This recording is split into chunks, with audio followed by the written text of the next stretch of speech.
morning, students. Welcome to online classes.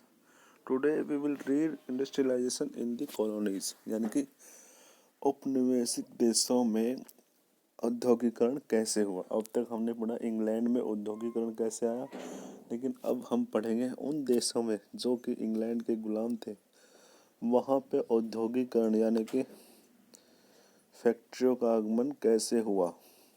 Let us now move to India to see how a colony industrializes. चलो हम India की तरफ move करते हैं और वहाँ देखते हैं कि कैसे इंडस्ट्रियलाइजेज हुई colony. Once again, we will look into only a factory industry, but also at the non-mechanized sector. एक बार फिर हम दोबारा से केवल हम उनको देखेंगे फैक्ट्री इंडस्ट्री को, but also at the non mechanise sector, लेकिन उन सेक्टर को भी देखेंगे जहाँ पे मशीनों का यूज नहीं किया जा रहा था। We will limit our discussion primarily to textile industry. तो हम अपनी डिस्कशन को सीमित रखेंगे केवल किसके ऊपर, मेन फोकस किस पे रखेंगे हम, टेक्सटाइल इंडस्ट्री पे, यानी कि कपड़ा उद्योग पे। The age of Indian textile यानी कि भारतीय कपड़ा युग कैसा था। Before the age of machine industry, silk and cotton good from India dominated the international market in textile. Before the age of machine industry, देखो मशीन इंडस्ट्री से पहले सिल्क एंड कॉटन गुड्स थी जो from the India dominated the international market in the textile, यानी कि मशीनी उद्योग से पहले भारत का कपड़ा सिल्क में और कॉटन में इंटरनेशनल मार्केट में डोमिनेट था भारत के कपड़े का। Coarser cotton were produced in many country, हालांकि मोटा कपड़ा तो बहुत सारे देशों में बनाया जाता था, but the फाइनर variety often came from India, लेकिन जो अच्छी वैरायटी थी वो अक्सर कहाँ से आती थी, इंडिया से। American and Persian merchants took the goods from Punjab to Afghanistan, जो अमेरिका के और पर्शिया के जो व्यापारी थे वो यहाँ से लेके जाते थे कपड़ा, कहाँ से, पंजाब से, अफगानिस्तान से, ईस्टर्न पर्शियन, सेंट्रल एशिया से। Bales of fine textile were carried on camel back, और कपड़ों के जो बेल्स यानी कि गट्ठे थे जो पूरे के पूरे उनको कैमल की बैक पे लेके जाया करते थे। Via the north west frontier, जो नॉर्थ वेस्ट का जो फ्रंट है वहाँ से। Through mountain passes and across deserts, या तो पहाड़ों के अंदर से जो दर्रे थे वहाँ से लेके जाते थे, या फिर रेगिस्तान से। A vibrant sea route operated through the main pre colonial ports, और एक बहुत ही ज़्यादा गतिशील जो सी रूट था जो कि प्री कॉलोनियल पोर्ट से पहले का ही वहाँ पे विजी था। Surat on the Gujarat coast connected India to the gulf and the red sea ports, वही जो सूरत था जो कि कनेक्ट कर रहा था इंडिया को किससे, gulf and red sea port. Masulipatnam on the Coromandel coast, वही मुसलीपट्टनम वो कोरोमंडल कोस्ट है उसको कनेक्ट कर रहा था।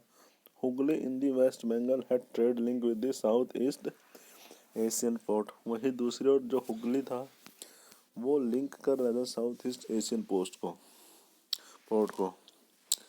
A variety of Indian merchants and bankers were involved in this network of export trade, और अलग अलग प्रकार के जो इंडियन मर्चेंट थे यानी कि व्यापारी थे और बैंकर थे, were involved in the network of export trade, वो एक्सपोर्ट ट्रेड में क्या थे, इन्वॉल्व थे। Finance production carrying goods and supplying exporter, वो क्या कर रहे थे, प्रोडक्शन के लिए फाइनेंस दे रहे थे, वस्तुओं की सप्लाई के लिए ले जाने के लिए भी वो क्या कर रहे थे, फाइनेंस दे रहे थे, ये जो कि हमने लास्ट लेसन में पढ़ा था। Supply merchant link the port town to the inland regions, और इस प्रकार जो सप्लाई मर्चेंट थे, सप्लाई करने वाले जो व्यापारी थे वो लिंक कर रहे थे किनको, पोर्ट टाउन को, किससे, इनलैंड रीजन से। They gave advances to weavers, वो वीवर्स को क्या दे रहे थे, एडवांस दे रहे थे।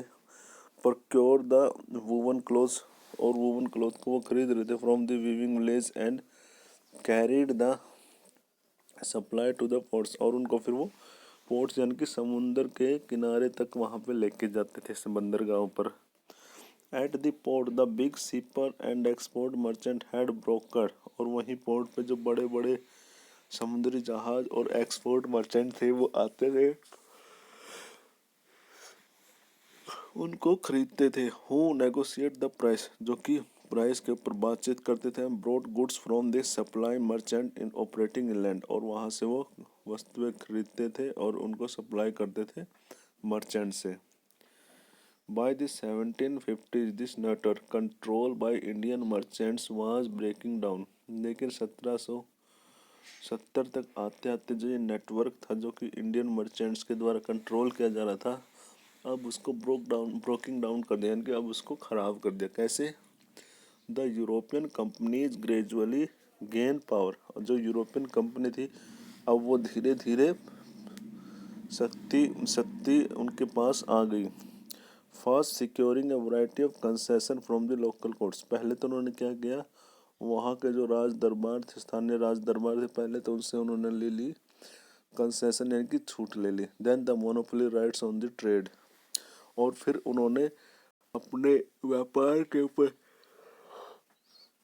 भारत के व्यापार के ऊपर उन्होंने अपना एकाधिकार जमा लिया। This resulted in a decline of old ports of Surat, जिसकी वजह से क्या हुआ, जो ओल्ड पोर्ट था सूरत का उसका क्या होगा, डिक्लाइन हो गया, यानी कि वो कम हो गया वहाँ पे खरीदारी। And Hooghly through which local merchant had operated, और जहाँ से हुगली थी, हुगली से अब मर्चेंट्स क्या करने लगे, ऑपरेट करने लगे। Export from the ports fail dramatically, अब क्या हो गया, समुद्र के रास्ते से जो एक्सपोर्ट था अब वो क्या हो गया, कम हो गया। The credit that had finance the earlier trade began drying up, जो क्रेडिट यानी कि जो उधार ऋण जो पहले दिया जा रहा था ट्रेड के लिए, अब वो क्या होगा, कम होता जा रहा है। And the local banker slowly went bankrupts, और जो स्थानीय जो साहूकार थे अब क्या हो गया उनका, वो क्या हो गया, बैंकरप्ट हो गए, उनके पास अब पैसे नहीं रहे। In the last years of 17th century the gross value of trade that pass through the Surat had been $60 million। देखो जो लास्ट ईयर थे 17th सेंचुरी का, जिसमें ग्रोस वैल्यू थी ट्रेड की, वो कितनी थी, 16 मिलियन RS थी। By the 1740s it had slumped to 3 million, और 1740 तक आते आते वो कितनी होगी, 3 मिलियन। इतना ज़्यादा क्या हो गया, ट्रेड की जो वैल्यू थी वो कम हो गई उनकी। ये देखो इंग्लिश फैक्ट्री है सूरत में, सूरत की दिखाई गई 17th सेंचुरी में कि अंग्रेजों ने आके यहाँ पे फैक्ट्री जो लगाई थी। While Surat and Hooghly decade Bombay and Calcutta grow, हालांकि सूरत और हुगली जो बंदरगाह थे वो क्या हो गए, डिके यानी कि वो कम हो गए थे। बॉम्बे एंड कलकत्ता ग्रो, वहीं दूसरी ओर बॉम्बे और कलकत्ता वो क्या हो गए, बढ़ गए। This shift from the old shift to the new one was an indicator of the growth of colonial powers. इस शिफ्ट से क्या हुआ कि जो ओल्ड फोर्ट था,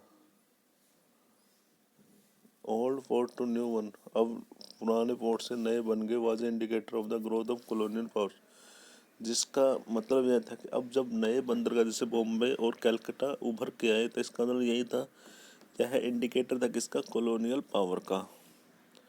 trade through the new ports came to be controlled by European companies, अब नए ports से जो ट्रेड किया जा रहा है उसको किन के द्वारा किया जाता है, यूरोपियन कंपनीज के द्वारा। And was carried in European ships, और उनको यूरोपियन कंपनी के द्वारा यूरोपियन शिप से किया जा रहा था। While many of the old trading houses collapse, वहीं दूसरी ओर जो पुराने ट्रेडिंग हाउस थे वो कम होते जा रहे थे। Those that wanted to survive, जो सरवाइव होना चाहते, जो अपने आप को सरवाइव करना चाहते थे यानी कि बचाए रखना चाहते थे, had to now operate within a network shaped by the European trading company, तो उन्हें एक नेटवर्क बनाना पड़ेगा किसके साथ, यूरोपियन कंपनीज के साथ। How did this change affect the lives of weavers and their artisans, अब ये यूरोपियन के द्वारा यहाँ सत्ता में आने के बाद, ट्रेड को अपने कंट्रोल में लेने के बाद कैसे क्या प्रभाव पड़ा वीवर्स और आर्टिसंस के ऊपर, वो हम पढ़ेंगे कल। What happen to the weavers, यानी कि वीवर्स के साथ क्या हुआ, ये हम कल करेंगे।